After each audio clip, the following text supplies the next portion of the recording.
Hi, friends. Spencer here. Glad that you are here. And as time progresses, I'm sure I'll give it some time. Others will join us, I'm sure. Let me make sure I have myself set up on my other screen over here. So that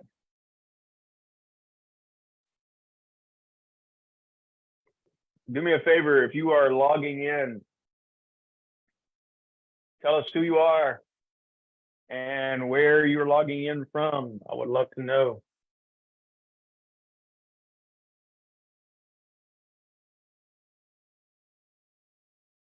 So tonight, let's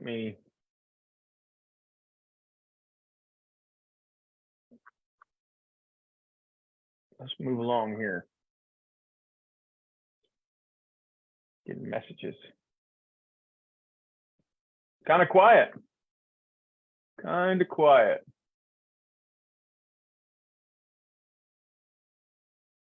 Man, this thing always bothers me. Getting this figured out. Oh, there's two of you here. Yay.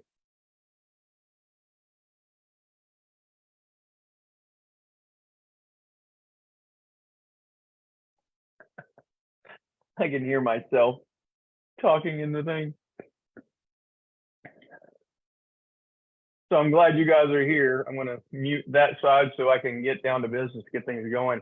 Welcome to the crowd. I've got Dan Sermon in the house. We got to have a shout out to New Jersey almost like every time we go live. I love it. I'm going to step into the state of New Jersey briefly next week. We are going to be, a friend of mine and I, maybe I'll kill a little bit of time just sharing this with you before we jump into what we got for tonight. But every year, a friend of mine and I, we've known each other since we were 7 years old. We do what we call the old man tour. So let me tell you about the old man tour. This is fun. But before I explain to you what it is, let me tell you why this came around. Do you have things in your life where like you and your friends are like, we should go do this? It would be cool, or it'd be nice if we went and did that. Those kinds of discussions. We all have them, right? Couples love to do it with other couples. Oh, we should get together sometime. And then you never do it, right? So I got tired of doing that with so many different things that I started getting much more focused and clear. Like if somebody said we should go do this and it was something I wanted to do, or if I even thought about it, we would then plan it. We just schedule it, right? And I've got several things that I haven't done yet, but that I want to do because I wrote it down and we talked about it. Matter of fact, I got friends of mine right now that we want to go to. They've never been to the Blue Ridge Mountains. They've never been up in towards the Western Carolina area. The upstate of South Carolina, up into northern Georgia, like the mountains, right? Never been up that way. We are planning to go do that. Probably going to do it next year, right? But I'm sure you have conversations like that too, where you have like friends and you talk about, hey, we should go do this. And so I had a friend of mine who I've known, Bob, since we were both 7. We were both born the same year. He is 6 months older, by the way, which makes him older than me. So I can call him the old man. He, by the way, if you've ever looked at my Facebook and seen us do like Jeep trips and things like that, that's Bob. So anyway, there was always these times where like, man, it would be cool if we could go to this area and go look at these historical sites, right? Yeah, we got kids and it'd be difficult and blah, blah, blah. Long story short, I said, why don't we just set it up and start going?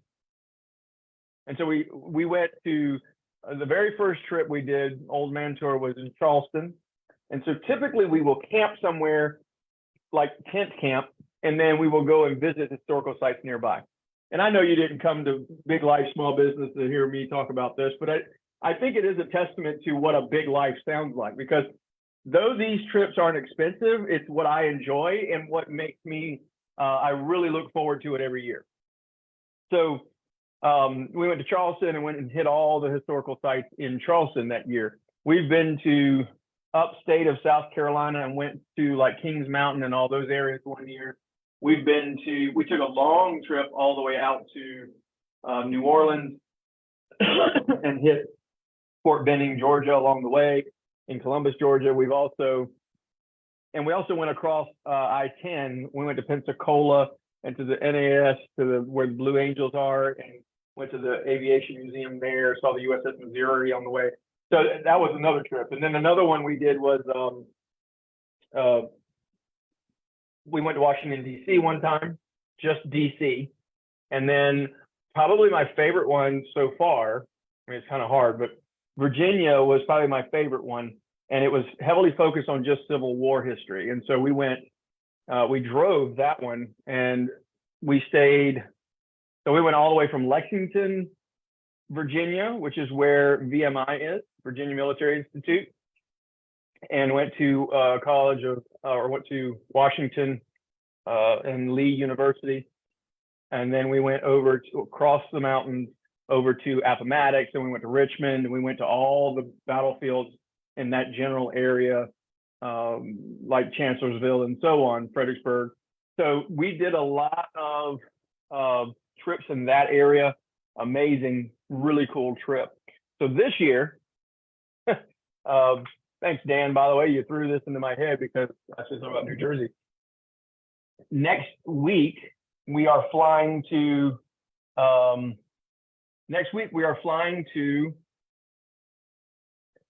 Washington, and then we're going to go to Philadelphia. We're actually going to go to Annapolis first to go to the U.S. Naval Academy. Going to Philadelphia. We're going to hit Trenton. We're going to hit Harrisburg, Pennsylvania's capital, and then we're going to go around to Gettysburg. So I see Dan says he's been to Gettysburg and Antietam. We're going to go to Gettysburg, and that's probably going to spend most of our time. That was our original plan for 2020, and that got derailed, as you may know. 2020 was a little bit weird year. So we're going to go to Gettysburg and then back around, hit Baltimore as well. So that's kind of the area we're going to be in next week. We always do these things very rapid fire. We don't have a tremendous amount of time, but Thursday through Sunday, we're going to see everything historical as possible and just do what old men do, sit around and talk about the weather, you know?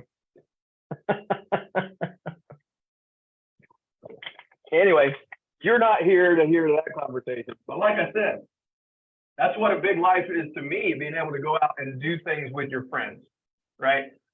Later on this year, my wife and I are going to travel to Europe, right? Big life, big life.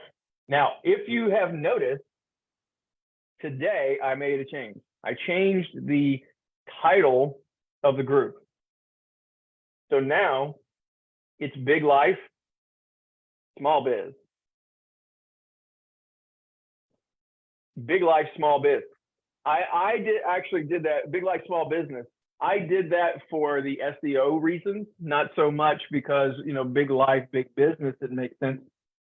You know, we want to have a bigger business, grow the business kind of thing. But the fact is that small business is more of my target audience for what we're doing here.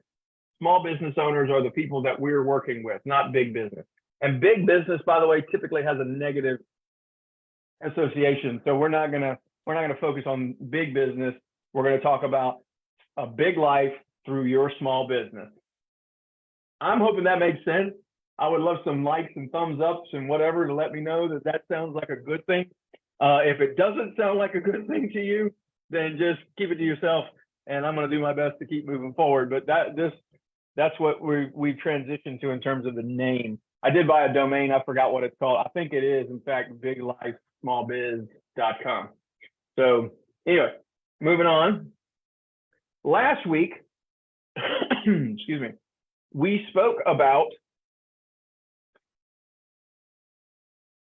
we went over the principle of chunking, and we talked about planning, and we talked about breaking out your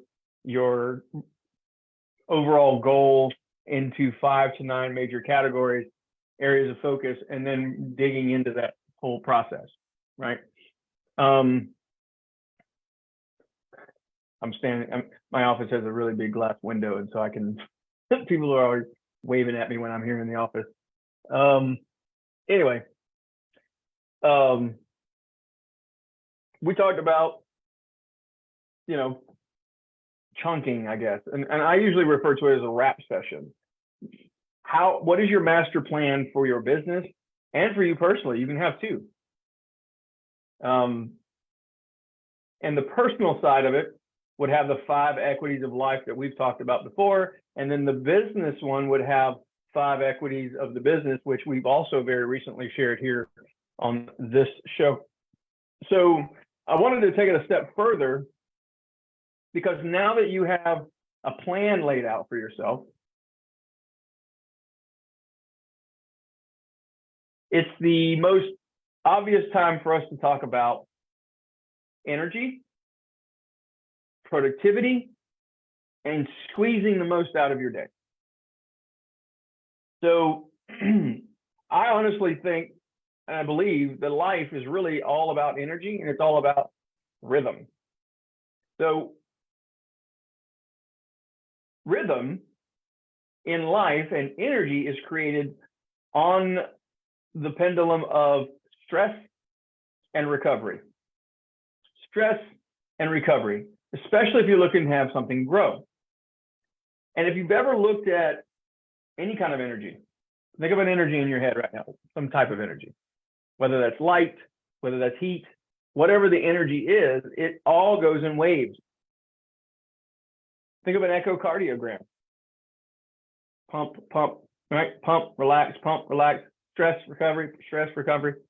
So the key is managing that stress and recovery, and you controlling when you go into stress and when you go into recovery.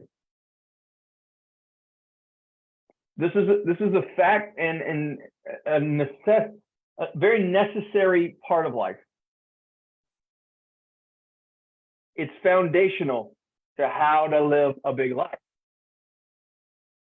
Stress and recovery. Stress and recovery. Some of us will focus or struggle on always being under stress. Stress, right? And we just keep going on into stress. And then life forces us into recovery.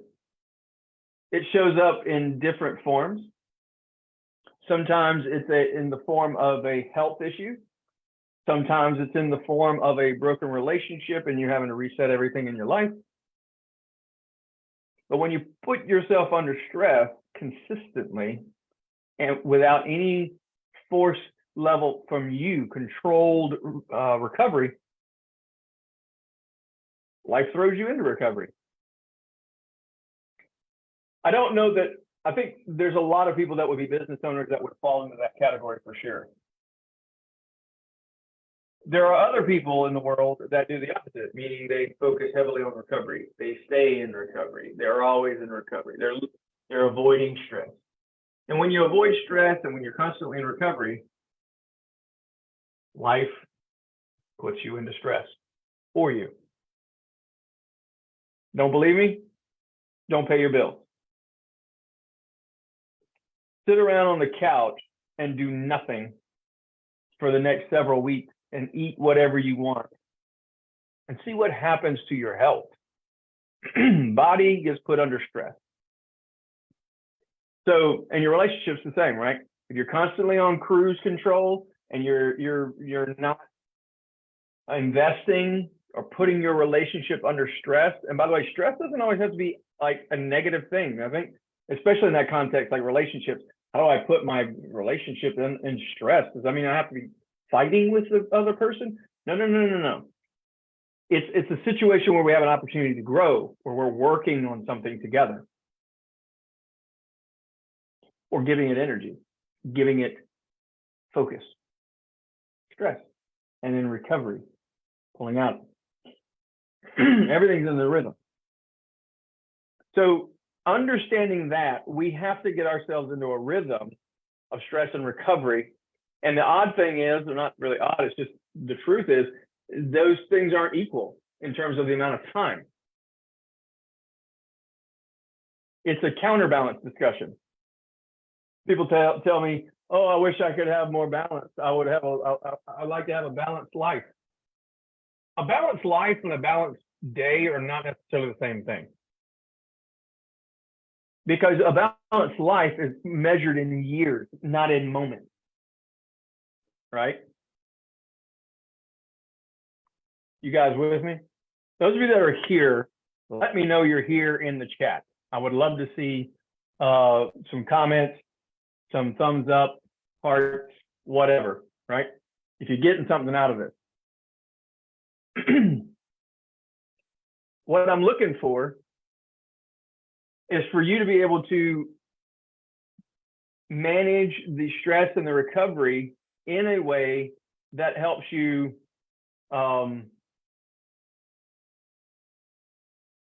counterbalance the stress. So when I say it's not proportionate, it's not like, you know, if I work 8 focused hours, it does not necessarily require me to have 8 unfocused levels of hours of recovery. Most of us understand this from like a workout context, right?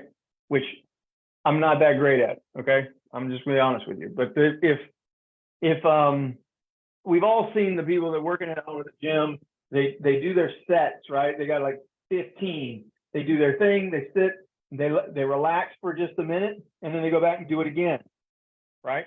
Until they get to muscle fatigue. But the recovery time doesn't have to take as long before they do the next set. And that's what I'm talking about here. Recovery doesn't have to be the equal amount of time that you have had for stress. This goes on a macro scale also. For instance, my schedule is set up so that 1 week out of the month is lighter than the other 3 weeks. Now I'm afforded an opportunity with the kind of work that I do on a daily basis that I can control my schedule that well. Excuse me. So, but there's also large scale pieces of the puzzle. For instance, the trip I just told you guys I'm going to take next week, I do one of those every year. That's a form of recovery where I literally detach from what I'm doing in my normal day-to-day life so that I'm resetting. I trust that works for you. It makes sense to you at least. So forms of recovery could be small things where you probably the most common discussion around it would be things like meditation and prayer. Those are very simple forms of recovery. The rhythm can also be brought down to a micro scale for every hour. You could work in a 50-minute hour, then take 10 minutes to recover. So hyper-focus for 50 minutes, then you walk away, get something to drink, go to the restroom, reset, do your thing, and then come back to doing what you need to do. That's another form of recovery. But if you're constantly grinding it out for hours and hours and hours, it's only going to work for so long before something becomes a problem. That's the bigger picture. This is all piggybacking off of last week's conversation. So you have a plan. You've laid it out. You've got 5, 6, 7, whatever major areas of focus. You're going to work on these things, and you want to put it into your calendar, right? Here's a couple keys for your calendar. Number 1, batch your activities as much as possible. Now, I don't know what kind of business you might be in. If you're in a sales business, much of your day is going to be either setting appointments or doing presentations, right? In sales businesses. So the intensity should be on setting appointments, and then the natural result would be doing presentations in a sales environment. But here's where people go wrong. They don't batch their activities. Some will make some phone calls, do some prospecting, or they'll go door knocking, or they'll go business to business. Depends on what kind of business you're in.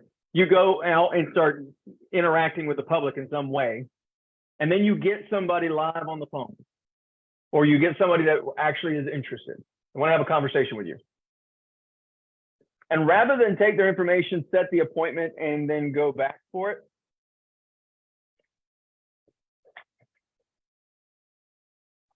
you start doing your research. And you break away from the things that you were supposed to be doing for that time anyway. Let me give you a context that I don't know who all is on here, but I do know, I'm sure I have real estate people here. Dan's in real estate. Real estate context, right? Real estate sales. People start making their calls in the morning. They start reaching out to people, and then they, as soon as they get somebody that's interested and they set an appointment, they immediately go do research for it. And they break away from what they should have been doing for that hour. Don't do that. What you want to do is whatever it was you were focused on doing for that hour, you keep doing it. So you make the note, you put it aside, and you keep going. Maybe you've got a business-to-business sale and you want to research the person you're going to meet with. So then what happens is you get this appointment, all of a sudden you hang up, and then you go research. You go try to find them online and stuff, or their business. You want to learn more about them. No, that's not the thing to do. So batch your activities, do things together. If you're going to process sales, you process them all at one time. So that's a hack, right? That's one thing you want to do. Batch your activities.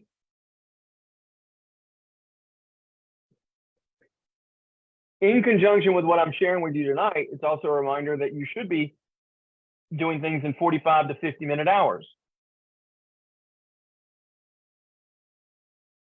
This doesn't feel very uncensored. I haven't dropped any F-bombs tonight. No need if there isn't a need for one, right? It's okay. 50-minute hours. I just told you about that, right? Going 50 minutes focused and then 10-minute break. Well, here's how that looks in a real estate environment. Since that's,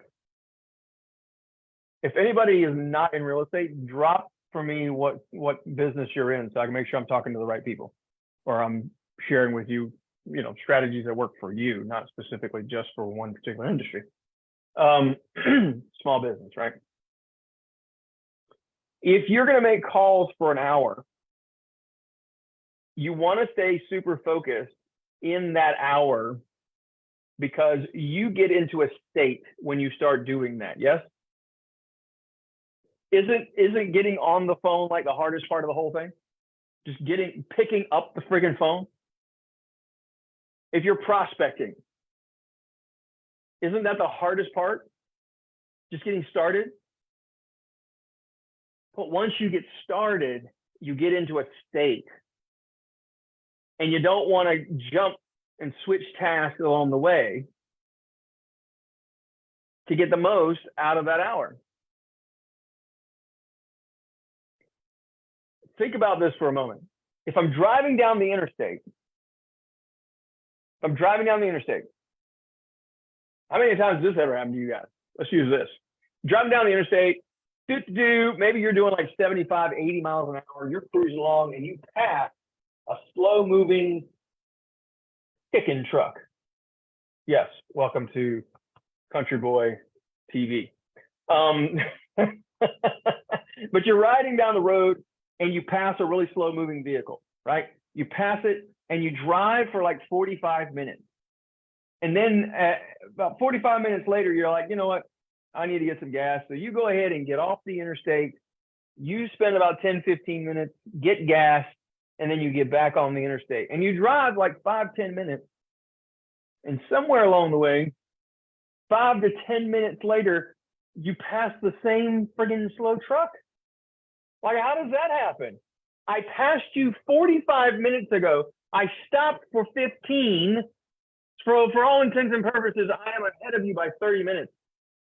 And how come it took me 5-10 minutes to catch up to you again? Like, what the hell's going on with this warp quantum thing going on here?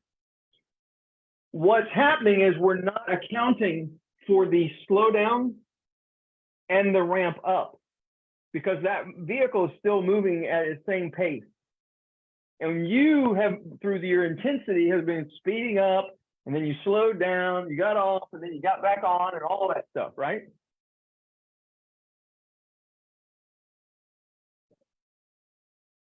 That's what happens in your schedule when you switch tasks. Because once you get on the interstate, right, you get in state. You get in state, right? You stay, you're in the process. You're in the rhythm. But if you keep switching tasks or going off to do something else instead of staying in the task you're on, it's the equivalent of driving down the interstate and constantly getting off the interstate. It will take you fucking forever to get where you want to go. Period. And that's why sometimes we can't seem to get there. It takes us forever. It's like, I'm doing the right things. I'm doing the right things, man. But it's just, I'm not seeing the result because we're not bringing the full intensity to the time that we have and staying on in state. And we've all been there, by the way. We get into the moment where it's like, we're in state. Like, we're picking up the phone, we're making the calls, we're doing our thing, like everything's grooving. And then all of a sudden, right? All of a sudden we get off track. And then it takes forever to get back on the on-ramp. And I would venture to tell you that most of us actually don't ever get back on the interstate. We just kind of like, you know what, let me get a hotel room and just camp out right here for the week. Maybe not the week, but for the night, right? Then tomorrow morning, we're going to pick it up and do it again. We'll just go down to the next two. We'll go down 2 exits tomorrow. It's going to take forever to get there. That's what happens when you're constantly switch tasking and not staying focused. So if we're going to get the most out of our schedule,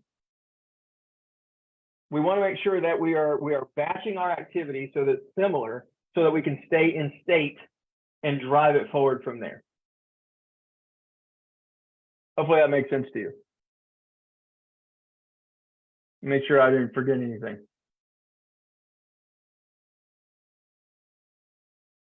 The only other thing that I have written down that's in reference to this, I see Zach Kirkpatrick from California, another real estate agent. Love it.